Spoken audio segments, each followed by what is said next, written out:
This just in! It's time for the wrestling show to take a cynical look back at NXT. So, let's go. And a 1, and a 2, and a 1, 2, 3. Lip really loves wrestling. He likes to talk about it too. If you like to watch wrestling like he do, come and join us on the wrestling show. On the wrestling show. On the wrestling show.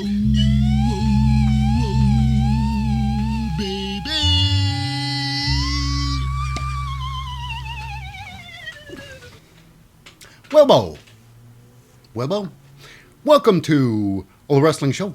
I'm your most fickle host, Lip Hazlewood, and this is a very cynical look back at the latest episode of Representing the WWE, and live from the Performance Center in Orlando, Florida. It's the NXT air date, October the 3rd, 2023.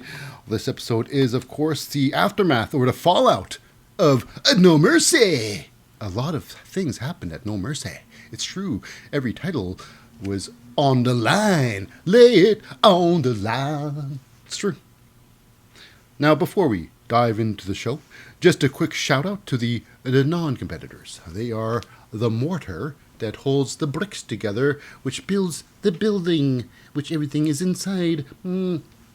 First, representing the authority figure, he is the man. He is Sean, the man who decides who keeps their belts or not. Or rather, just takes a person who takes belts away from people. That's right. And, of course, getting all the backstage scoops and all the pre-match interviews, we got ourselves, of course, Mackenzie Mitchell. And, of course, heading into the ring, we've got our announcer. It's Alicia Taylor, and last but certainly not least, it's the commentary crew. The play-by-play guys, the hosts, and I even call them the narrators of the whole damn show. They are the team of the two-time, that's right, the two-time Hall of Famer. He's a man with the checks and championships on his mind. Shucky ducky, a quack quack. It's a Booker T. And of course, backing up Booker T, he is the voice of reason, the voice of the NXT, and one of the best in the business, I'd say. It's Vic Joseph. Now, without any further ado-s, it's time to start the show. So here we go. Now today, we have something huge. The NXT's women's division is going to get a little bit brighter. Now, I know this one thing for sure. The women's division in the Raw and SmackDown is quite suffering. It's at a low point again.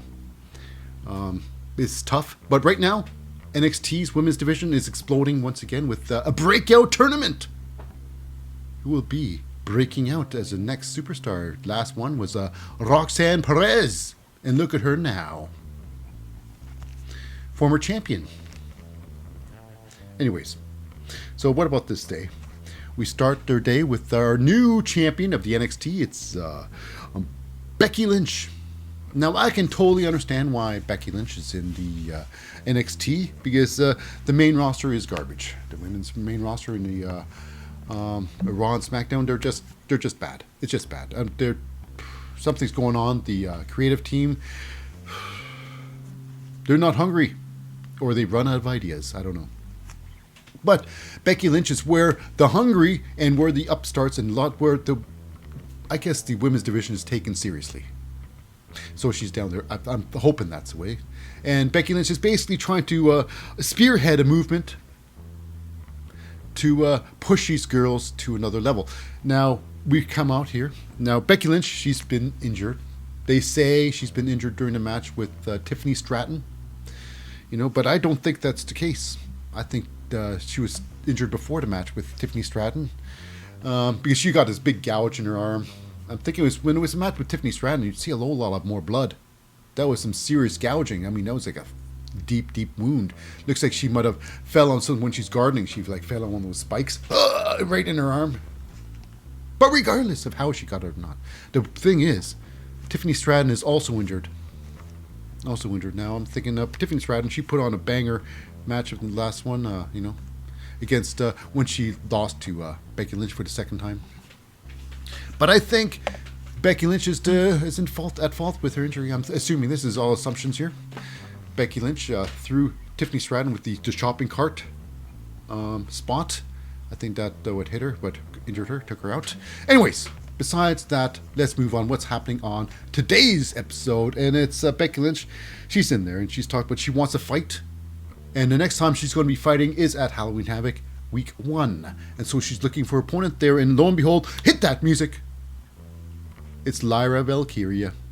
She comes out, fellow countrywoman from Ireland herself. And she's talking about how she was inspired by Becky Lynch. Mm-hmm. And I'm pretty sure, it's a roundabout way saying, without Becky Lynch in the business, there would be no Ireland wrestling. And there would be no Lyra Valkyria. Mm-hmm. Somebody has to light the hope, the spark of hope for the people. And Becky Lynch was that spark for Lyra Valkyria. Now, Lyra last week, she helped out Becky Lynch with the tag team match. She came out there and she went shoulder to shoulder with Becky Lynch. And Lyra Valkyria was proud of that. But she would think what would be better than going shoulder to shoulder with Becky Lynch. But no face to face, face to face. So she'd rather be an opponent than a friend. So yeah, because of course, why not? In order to do that, had a good reason, because Becky Lynch is champion. Want to be the champion, you got to fight. You got to fight. So after that, we got ourselves some Andy Hartwell. Andy Hartwell back to the NXT. Thank goodness, Andy Hartwell's back to NXT. Now, I say that because in the main roster, they've dropped the ball completely in the women's division. It is it's hurting bad. And it's good to see, like I say, Andy Hartwell back with, Becky Lynch renaming the brand NBXT already. I'm just, whatever. Anyways, regardless of that. Now, the whole thing with Andy Hartwell, before she left the NXT, she was the champion. She became the champion, but she got injured. And right as the next day, literally, Shawn Michaels stripped her of that very title and sent her on her way to the main roster, which never worked out. So she's back there and she's claiming the truth. She's never lost the title and she's back to reclaim it. Straightforward. Very good. I think, Indy Hartwell. I'm glad to see her back. Anyways, now then, after that, we got ourselves last year's winner of the Women's Breakout Champion, the first Breakout Champion, is Roxanne Perez. Now, one thing about Roxanne Perez, I think now she's a great mind of wrestling. She's got a great mind in wrestling. She's just a little petite, but she's a great wrestler. But here's the thing. She did nothing to be an asshole. She's still, as far as everybody knows, she's still a face. But the crowd, they've turned on her. They turned on Roxanne Perez, Mm-hmm. You're all giving the boos. She's not getting any respect by the fans. Mm-hmm. So it's, Roxanne's upset with Becky Lynch, saying, you know what? You told me to take a seat last week. And quite frankly, I will not take a seat any longer. I've got to step up, and she's got to step up. If you don't step up, why? You'll never get that belt. So now our first match of the night starts. It is a tag team. It's in our tag team division. It's the team of representing the Brawling Brutes, Butch, and his tag team partner, Tyler Bate, versus the team of Gallus. It's Marcus Coffey and Wolfgang with the Bumblebee outside. With them, it's Joe Coffbee. That's right. He looks like he's a little bumblebee out there. Now, here's the thing. This whole match is pretty much taking place because of the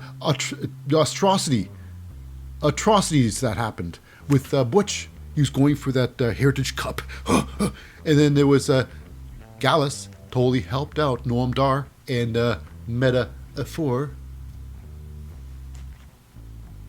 the big victory. And he's really upset with Joe Coffey. And he sees any chance he gets, he wants to attack Joe Coffey. Booker T's like, oh, what's going on here? Booker T, it's weird. He was just in complete confusion why, Butch was doing this, attacking Joe Coffey. And it was, of course, Vic Joseph has to be the voice of reason, trying to now this is what's happening here.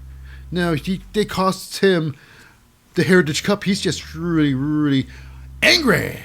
The only way Butch can be angry, the Butch way.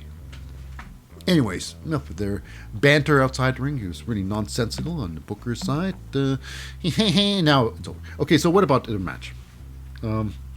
So, I call it, this new team, Butch and Tyler Bate, there can only be one thing. They're called Butch Bate. Hey, so Team Butch Bate versus Marcus and Wolfgang, the natural tag team. Of course, Joe Coffey outside the ring, which I said before, I reinstated his thoughts. So now here we go. We got ourselves some nice tandem moves now. Butch and Tyler Bate, they got very similar styles of wrestling. They've come back. They come up in the same background. They've been through the UK division, so they've been trained with the same people, and it shows what they're doing. They have the old body manipulation, joint manipulation. They get Wolfgang on the ground there. He bend. Now both of them are out there at the same time now. They both have an arm. They both bend his hands to the ground. And they stomp on their shoulder blades. Pow, baby! Not just that, but they have another one here too, where they get Marcus Coffey, and both of them, Tyler Bate and Butch, get a hand, and they start finger manipulating. They start fingering him. Pulling his fingers. Pull my finger! So they both pull the finger. And a double fart. That didn't happen. But anyways, they did pull the fingers of Marcus. Moo. Some dangerous stuff. But anyways, the match goes on. Match does go on. Joe Coffey, he's buzzing around there, and he gets his opportunity. He gets a sucker punch in to, Tyler Bate. But thank goodness the match, it doesn't affect the match much at all, because the match does carry on. But we have a great moment here where, Butch, now this is the end, near the end, or the final end moments here, where Butch, he's got Marcus Coffey in the ring. Marcus is a legal person, and he starts giving the 10 beats of the Balor, but he goes really crazy with it in front of Joe Coffey. Like, no, my brother! How dare you! So he's all upset. He's all verklempt out there about what he's seeing, and he can't do nothing about it while the ref's watching. So, now, Butch finally gets his ultimate revenge on Joe Coffey. I should stop calling me Coffey.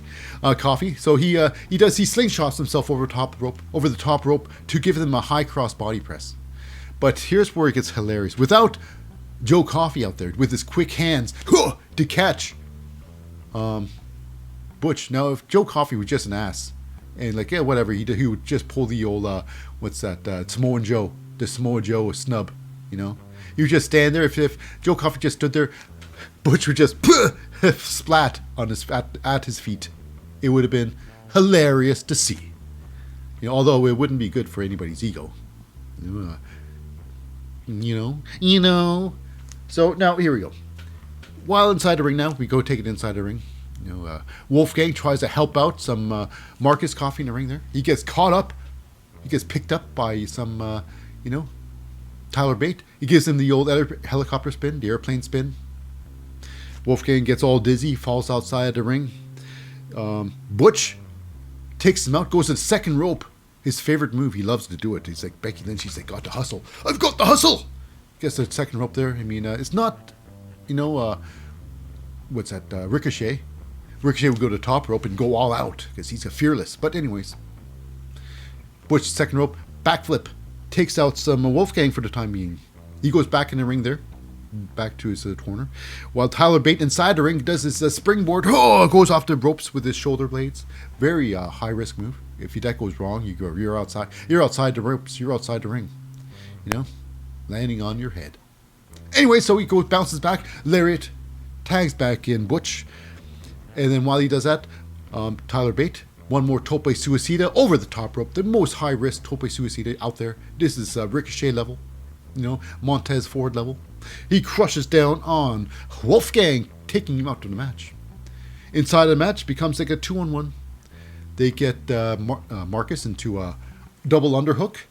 They lift him up, they spin him around, and then they finish off with a powerbomb style. They just flip him on his back.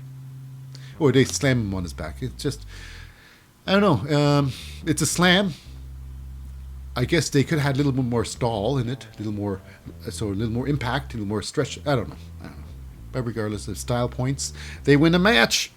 But the day's not over yet because we have Joe Coffey out there buzzing around, waiting for his moment. And unfortunately, it comes after the match. The Gallus may have lost the match, but they might get a moral victory out of the whole thing. A moral victory is better than nothing, right? So Joe Coffey comes in there and starts doing the 3-on-2. Since he's the freshest guy, he got the upper hand. And Marcus ends up getting up slowly and starts helping up with the 3-on-2. Before it gets out of hand, look out. We got ourselves not Sheamus, but it's Ridge Holland. Ridge Holland comes out there, the big man himself. And he starts, turns their things around for the old brawling brutes. Now, this is what it really now. They beat off Gallus. The Gallus boys are beaten down there, but this is going to be another thing. There's going to be probably a 3-on-3 going to happen soon in their future. Gallus and the new Brawling Brutes. This could be the new style, the new 3 of the Brawling Brutes. I think so, hope so. Tyler Bate, he can be the proper gentleman, the gentleman brute. Butch, of course, he's just like the brute. Anyways, that's what I think. I think he could be a good fit. Tyler Bate can change up his game. Anyways. Them 3, I think Rich, his mic skills, they're getting much better. So I think Ridge Holland can step up, become the new head of the Brawling Brutes. Mm-hmm. Sheamus. I'm not sure what's going on with Sheamus, but I know one thing for sure. Brawling Brutes really had no growth. No personal growth with Sheamus. It's a shame to say, but it's true. Anyways, either probably the creative team dropped the ball on the whole thing. I don't know. So, moving on. We go to this. Oh, look out. Our favorite guy in the world. Your new NXT champion, beating Carmelo Hayes. That's right. It's, Ilya Dragunov. So he comes out in the ring there, and it's basically talks about a lot of stuff about welcoming the new era of Ilya Dragunov. That's right. So he's Ilya. Yeah, I knew it was going to happen. Ilya Dragunov winning, becoming the new NXT champion. It reminds me of the days of the NXT UK when he had the feud with, at the time he was called Walter.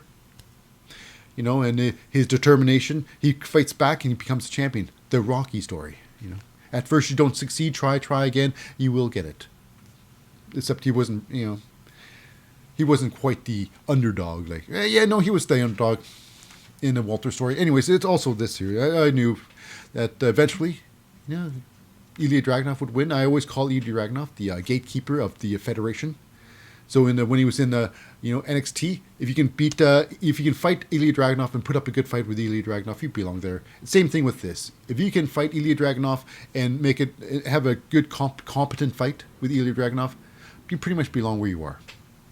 That's what I think. I held Ilya Dragunov in high regards. He's a champion for a reason. I'm not the biggest fan of Ilya Dragunov for some reason. I don't know. I'm just a cynical jackass, I guess. So, anyways. He talks about this whole thing. His run is a thing about passion. He's a very passionate man. It's a passionate title run. And long live the bizarre one. He says, long live the czar. I call him the bizarre one because I'm an idiot. What can I say? Anyways, before he can really talk more, we got ourselves an interruption. And it's not Carmelo Hayes. Looking for a rematch with a gold. It is, in fact, it's Trick Williams comes to the ring first, and he talks about this is all about kudos here.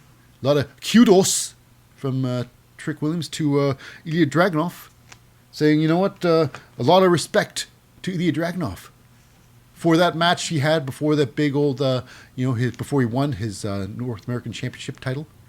he was taken, and he was taken to another level. And thanks to Ilya Dragunov, his help with taking, Trick to another level. So it's pretty good. So a lot of love in the thing there. And, of course, Ilya's like, I am very proud of you. The bizarre one, the proud. But he is proud. He's proud of what Trick Williams was able to accomplish. So it comes down to this. Carmelo Hayes finds himself in the ring there. He's really befuddled that we're thanking him. It's like, I believed you all along. I always knew you were a championship material. And they had it in there. And, Ilya Dragunov gets involved with that, saying, this is things between you. But here's the thing. Carmelo Hayes says, here's the thing. I told you that you'll always be champion, but there's a difference between becoming a champion and retaining the championship gold. And Trick's like saying, before Trick can say anything, it's Dragunov saying, what do you think? Do you think Trick's not ready? And he says, he pulls himself. It doesn't bother me. This is a conversation between two champions.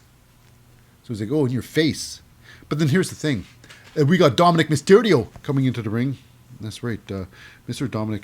Now, even though he doesn't have the Judgment Day music, Dominic Mysterio comes up there and he's basically laying it down on a line for his rematch for tonight. Setting the stage. Your mom told me. But it comes down to this. We're going to have some, obviously, we're going to have some Judgment Day interference in this match. And we got Carmelo Hayes saying, you know what, Trick? You had my back before, and I've got your back now. So I'll be there on your corner. Make sure I got your back. Stuff like that. But it's hilarious. Dominic Mysterio just has one sentence. He's like, you're so tall, so heavy, and you still live in mellow shadow. And then Trick's like, no! What? It's like, and he says, you know what? He decides to send Carmelo Hayes packing. I don't need your help. I'll take on them myself. All myself. It's like, really? Really? So ridiculous. It's like, okay, yeah. Yeah, that's where Trick lost his belt. Right here. Not in a match. But, you win it before you begin it. All right? So, Carmelo Hayes is, I guess Trick takes Carmelo Hayes out of the picture. So now it's going to be one versus all. Okay, moving on. We go to a triple threat match. It is for the number one contendership for the women's championship at week 1 at Halloween Havoc. It is Andy Hartwell, Roxanne Perez, and Lyra Valkyria. Now, this must have been a last minute thing for Roxanne Perez, because she's just wearing her sneakers in the ring there. Now, and it's not even the same shoes she wore in the beginning of the match, beginning of the show. In the beginning, she had these combat boots on, these Doc Martens. I'm not sure why she's not still wearing her Docs in the ring. But anyway, she's wearing her, looks like they're Converse. Some cons in the ring there. Anyways, just like Cora Jade would be proud of those shoe collection. The shoe selection, Cora Jade would be like, yep, that's my girl. That's my girl. That's why I tagged with her. We had so much in common. Anyways, Cora Jade's coming back. And I truly think Cora Jade and Roxanne Perez were the perfect tag team. We're the perfect team. They complement each other perfectly. So anyways, it's versus Lyra Valkyria. And this match here was about 12 minutes. This was a lot of fun. A lot of back and forth between the three. It was good. It was a good match. Now joining the match is your champion, Becky Lynch. Watching the match. With a few quiffs here and there. But anyways, they had a lot of things there. Roxanne Perez with a nice tope suicida. But the big move was near the end. It was Lyra Valkyria going off the top rope with the missile drop kick, hitting both Roxanne and Andy Hartwell with a massive drop kick. It was a big time move. Beautiful form. Anyways, end sequence was this. This is why I did not get match tonight. This was great because Roxanne Perez, she's an architect in the ring. And when the wrestling itself was great. Just some great interactions, great wrestling. It was a great match until, of course, the ending. Roxanne Perez gets the pop rocks, and Andy Hartwell in the corner, bam, gets her. Gonna win the match? Nope. Because we got ourselves some interference, and it's not Becky Lynch. No. It's Kiana James. Kiana James comes in there and pulls Roxanne Perez off of the pin. Then it's Becky Lynch comes into the rescue, and she kicks Kiana James right in the face. How dare you! This match did not supposed to end like this.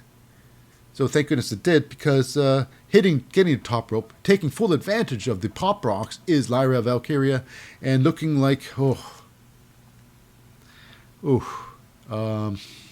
don't know, she was probably thinking too much when she went into this splash. But Lyra Valkyria, style points, very low. This was a splash, and it looked like Gunther was jumping off the top. looked like Gunther jumping off top again. Just like, like a lumbering woman. Oh, it was terrible. No frog style there. No action in the ring there. It's just like just a person jumping off the top rope there, hoping that they don't get injured, on the landing. Sad. But yeah, Lyra Valkyria with a big victory and pitting Andy Hartwell in the process. And then the final face-to-face before the big match in a couple of weeks' time. It's Lyra Valkyria and Becky Lynch. With the face-to-face, is Lyra Valkyria ready for this moment?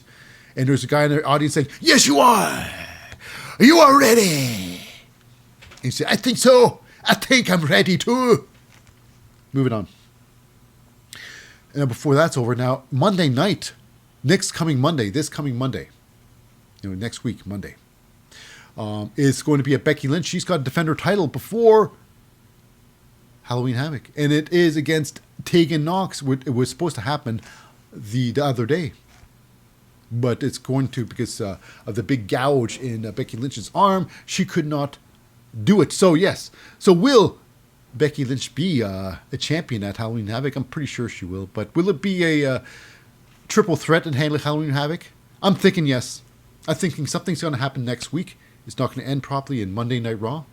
Becky Lynch is going to retain, and it's turning this next match at Halloween Havoc into a triple threat match, some sort of Halloween-themed triple threat match, which will be fun, and a good excuse for Becky Lynch to have some distractions in the ring. Don't know why I said that, but it did. Anyways, next up, we go backstage. It's with Carmelo Hayes and Braun Breaker. Now, Braun Breaker has some words of advice, saying that, hey, listen, I've been there before. Now, Braun Breaker, it looks weird. His beard looks like he's been tattooed on his face. Every regards. Got some magic marker in there. Anyway, so Braun Breaker said, I've been there before, and ain't no one's rooting for you. You got to go fight. You got to beat people up. And you got to start with Trick Williams. And Trick Williams, what? What? Trick Williams? Like, where was Trick Williams when you lost? He wasn't there saying, hey, better luck next time, buddy. Come on, you get on that horse. He wasn't giving you encouragement. You had to go find him. So time to make a statement on Trick Williams' head.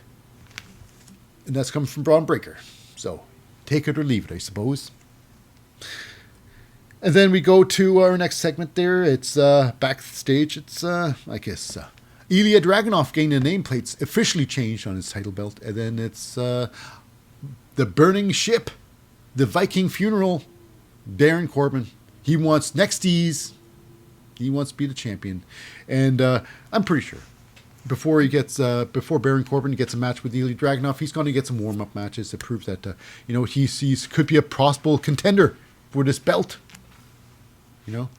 But it will be Dragunov smooshing, just absolutely smooshing Baron Corbin, I think. Anyways, moving on. We go to our next match. It's Blair Davenport versus the sexiest woman of the NXT. It's GGG Dolan. That's right. Now, before the match starts, it's Blair Davenport hits the ring first. Now, Blair, she's got some, her ring gear is really nice. She's got some next level, Blair Davenport has some good ring gear. Although Gigi, she's got her new ring gear, looks fantastic too. They're both bringing it with the ring gear, but, like I say, Gigi, sexy lady. Hey, lady. Now, before the match starts, GGG Dolan attacks Blair Davenport. using the smoke as a screen. And she attacks from behind, and they take the match out, take the fight outside, where Gigi just starts kicking the holy hell Blair Davenport, throwing her into the barricades. And then eventually the match goes back into the ring there. The match starts, and it was about close to 5 minutes. Close to 5 minutes of actual wrestling, not including the pre-match beatdown. So this here, they both have the same style. It's a grounded game. They've got a nice, strong style. Although Blair does go off the ropes a couple of times, off the top rope. She does fly a couple of times, but she's basically strong style. When it comes down to it, they're down to the core of it. GG Dolan with a huge moves, some huge drop kicks off the ropes there to Blair Davenport, just showing who's a drop kick queen of the NXT. But we got ourselves one of the big moves. Gigi, she's slumped over, and Blair Davenport with a double stomp on the back of GG Dolan's, softening up for a possible finish, maybe. But here's the thing. The match here, it goes outside. I guess Blair Davenport had enough of it. And she grabs a chair, and she tries to end it with a disqualification by smashing Gigi with a chair. She doesn't get it. Gigi kicks her in the face. They bring the match back into the ring there.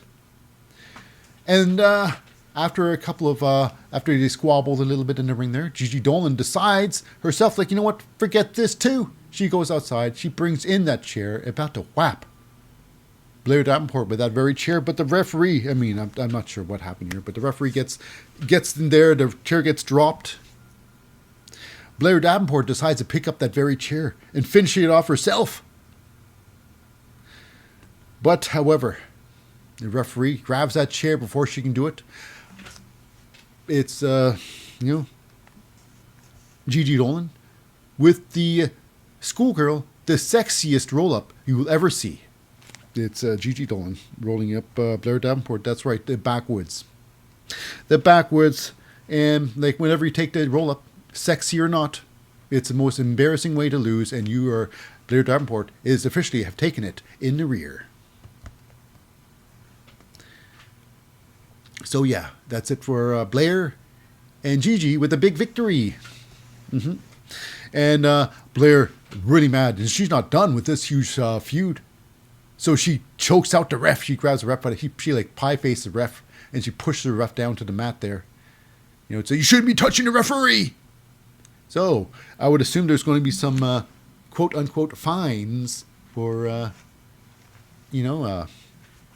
Blair Davenport. Shawn Michaels like, that's it. That's had it. I've had it. I don't know. Anyways, after that, we go backstage, and it's with a little bit of Mackenzie Mitchell with Kiana James. And the question is, why did you do that? Why did you attack, Roxanne Perez, ruin her opportunity to become the number one contender? Comes down to this. They both started at the same time with the women's, tournament, breakout tournament. And apparently, Roxanne Perez has already become the women's champion. Kiana James, nowhere to be seen, nowhere in the title picture. Although she had a title match, but she never held gold, never held the gold. And I think it's about professional jealousy. You're not getting another chance, not until I do. Don't know why she got into Australian accent then, but anyways, that's what it's all about. So next up, it's going to be the big NXT's Women's Breakout Tournament. In this tournament, it's going to be 8 women to compete. Bracket 1 is going to be Kalani Jordan versus Izzy Dane. And then another day, it's bracket 1 still. Ariana Grace and Jakira Jackson will be fighting. Bracket B will be Carmen Petrovic. And facing Jada Parker. And in the same bracket would be Danny Palmer versus Lola Vice, the very popular Lola Vice. But today it's going to be Kalani James versus Izzy Dane. Now, Kalani, she's already cut her teeth in his NXT. She had Dana Brooke as her mentor for a couple of weeks. Then that was Kalani on her own. Now, what about this match? This match was match of the night. 2 green wrestlers. I mean, they got everything to prove. They here. They're trying to prove themselves, and they need to show up and show out, and they did. Now, apparently, Izzy Dame is a former volleyball player, just like Charlotte. So she's got the physique. She looks great. She's got the height. She's got everything that you need to be a champion. Already, she looks great. Just like Sol Ruka. As long as she doesn't get injured, she's going to be good. And this match here, now, Kalani Jordan, she's got more experience. Now, how about this match? Kalani definitely has the it doesn't have the advantage. It's with the strength goes to Izzy, just powering around Kalani with the power slam, just throwing around. Her wear down now what can I say? Izzy, her wear down holds, they're pretty good. A lot of people are just throwing on a hold. They're just posing, really. They're just posing with a hold. But this one here looks like she's trying to pull the head off of Kalani. It's she's got it. She's got what it takes, I think. Izzy. She showed up. Like I say, this was a great match. Now also, Izzy picks up in a torture rack. Picks up Kalani, just crushing her around. And but here we go. Kalani does eventually turn things around with a massive standing drop kick to the face. Just one massive drop kick. And then going off the top rope with a huge high cross body. Huge off the top rope. Just beautiful technique, beautiful form. And then her finishing move to finish it off. She gets Izzy down, set her up for a massive... it's not the Starship Pain. No. But it is the split leg moonsault, which was pretty fun looking. Really good. It's nowhere close to the level of moonsault of Tiffany Stratton. But it was a job that done the job. It was a moonsault that done the job, and it was a victory for Kalani Jordan. In about 5 minutes. A 5-minute match. Now moving on. Kalani Jordan moving on to the semifinals. Now backstage, we got ourselves a little bit of a team thing. I guess it's the whole, the whole entirety of the Chase, Andre Chase, Duke Hudson, and Thea Hale with JC Jane all back there. Now, there's going to be a big tag team match. Thea Hale, JC Jane's going to be tag teaming up. And Duke Hudson and Andre Chase wants to be at their corner. Thea Hale's like, no, thank you, but no, thank you. But JC Jane says, you know what? No. I think this would be good. You cheering on, you supporting Thea Hale, and you supporting me, JC Jane. I think that's good. Hey, I got an idea. Let's put our hands in. JC Jane puts her hand in. They all put their hand in. JC Jane, before they lift up, JC Jane puts her hand on top of the whole pile. So, I think the Chase U will be carrying on. But I think this is going to be the move. I think we're going to have JC Jane taking over. Will it be Chase U or will it be JCU? Anyways, that's for the future to withhold. Moving on to our big tag team match. JC Jane and Thea Hale versus the team of Carmen, Elektra Lopez, and Lola Vice. Yeah, I was going to say Carmen San Diego, but it's actually Elektra Lopez. So, yeah, the match was, the first part of the match was all Thea Hale in the ring, getting her, going back and forth, beating up and taking beats by both Elektra and Lola. Now, eventually, Thea does get the hot tag onto JC Jane, when JC just takes apart both Elektra Lopez and, Lola Vice. Just wipes them out. And at the end, it was, Elektra Lopez in the ring there. Just walloped by the JC Jane. She ends up tagging in, Thea Hale. She goes in the ring there, and she throws in her Kimura lock on Elektra Lopez. And that's that. Lopez punches her ticket. Or should I say, Thea Hale punches Elektra Lopez's ticket. She taps out. with the corner lock really quick. Tippity, tap, tap, tap. Don't even wait for Lola to jump in there. So big win for Thea and JC. And very proud of their girl. It's Duke Hudson and Andre Chase. Now next up we got ourselves the Kamalo Hayes fighting. Kamalo Hayes before getting out the ring there. Now talking about what are you going to do with Braun Breaker, his advice. Well, apparently Kamalo Hayes got other advice. Maybe he got like a phone call from a Mr. John Cena. So John Cena saying that, you know what? Hey, if I got your back, brother. I got your back at this match here. But he's basically, you shouldn't fight Trick. You should fight Braun Breaker. So yeah, it's going to be, next week it's going to be Braun Breaker versus Carmelo Hayes. And on Carmelo Hayes' corner will be, not Trick Williams, but John Cena. So this is going to be big. That was a mumble-jumbled segment, but I'm going to keep it. So yeah, so Carmelo Hayes, he has some better advice than Braun Breaker. So yeah, next week's going to be big on NXT. Next up, we got our main event match. It is for the North American Championship title.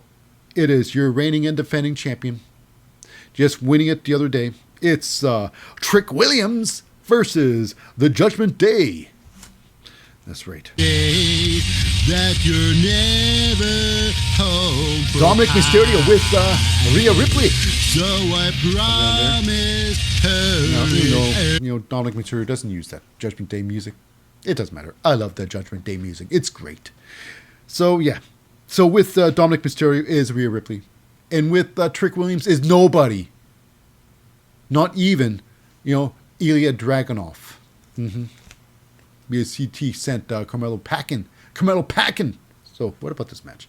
Carmelo, Trick Williams, he's done. He's flashy. He's got some good moves with a nice spinning heel kick onto Dominic Mysterio, gets him down there. And another thing too. Wow, it's the Insiguri, or is it Insiguri, or is it the bookend? Booker T called it the bookend. The Insiguri, the rock bottom, so to speak. So this is the new bookend, I suppose. It is Trick Williams, gifted the name by Booker T. Now, don't know why he's taking bookend for, because it's Trick's. There's no book in Trick's name. No, so it's weird. So now here we go. We got to a point here where Trick Williams is really taking over the match. He goes for a pin attempt. The referee counts 2.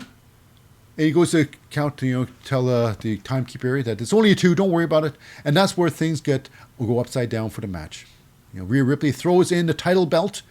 And then, we got ourselves, that's when things going over. Rhea Ripley throws the title belt, gets up to the ring apron, gets the referee's attention. Trick Williams, confused by the whole situation, going, huh? There's a title belt on the ground. What should I do? Should I grab it? Should I stare at it more? So he stares at it. Dominic Mysterio from nowhere plants his head, DDT style, onto that belt. Throws out the belt. Goes for a pin attempt, but just an attempt. Trick Williams kicks out of it. The fight goes on a little bit more. Trick Williams gets hit with a 619, baby. The right way. By Dominic Mysterio. Dominic tries to finish it with a frog splash off the top. He gets caught with the feet. He eats the feet of Trick Williams. Because Trick, actually the knees, he brings the knees up, Trick tries to end it with his jump. He jumps into his opponent. I'm not sure if it's supposed to be like a flying knee, but it's done so terribly that he just basically jumps into his opponent, and they have to change camera angles. So like, oofa. Anyways, Trick Williams hits Dominic Mysterio with a flying maneuver. But here's where things even go further off the rails. It's Rhea Ripley gets referee's attention again. JD McDonough joins the battle. He tries to take out Trick Williams. He gets knocked out of the ring. He gets knocked out and falls out of the ring there, right next to the referee. Didn't see anything. Then Damian Priest, he throws in the Money in the Bank briefcase to Dominic Mysterio. Referee turns to see the briefcase in Dominic's hands, like, no, you don't. And then behind Trick Williams, while he's resting out against the ropes, it's Finn Balor. He comes out with his tag team championship belt and clobbers Trick Williams on the side of the head with that very belt. Wacko! Trick Williams falls down on his face. And then Dominic Mysterio climbs to the top rope. And with one final froggy splash onto Trick Williams' back, it is over! 1, 2, and 3. Your new your new North American champion, Dominic Mysterio! With some huge help with his friends. Now, if Carmelo Hayes or, Ilya Dragunov was there, it could be different. Could have been different. But now Dominic Mysterio has his belt back. And Rhea Ripley said, before the other day, says, if you don't win this match, don't even bother coming home. But he got it, so he's good with Mommy, But yeah, I'm thinking this, so it's still possible. Where I guess Dominic Mysterio dominates in the main roster, where he takes Rey Mysterio, he takes his United States Championship title. And I think Dominic Mysterio should unify time for Dommy, make himself the man. Such a young age, doing so good. Dominic Mysterio. Moving mountains, Dominic. Even though his run was completely cheap, but Dominic Mysterio, his mic skills was next level. And you know what? He can put a great match together. This match was great, even though the ending was so cheated. But the wrestling was great. Wrestling was great. But like I say, the match of the night does go to Kalani Jordan, Izzy Dane. Now, next up, we got ourselves a little bit of a Paul Heyman sighting. He drops the tribal chief's name, But it's all about next week. Now that John Cena's got himself into this whole situation with, Carmelo Hayes as being his corner person. Why, it's Braun Breaker. He needs to have a wise man. So joining live at the show will be being Braun Breaker's corner man will be Paul Heyman. So that should be pretty good, I'd say. Next week is very stacked next week's show, But that does wrap it up for this week's episode of the NXT. That's right. Now, for our podcast listeners, stay tuned for after this short break. We'll have some Smackdown. But for our YouTube audience, that's it for tonight. I've been your host, Lip Hazlewood, saying see you next time on The Wrestling Show.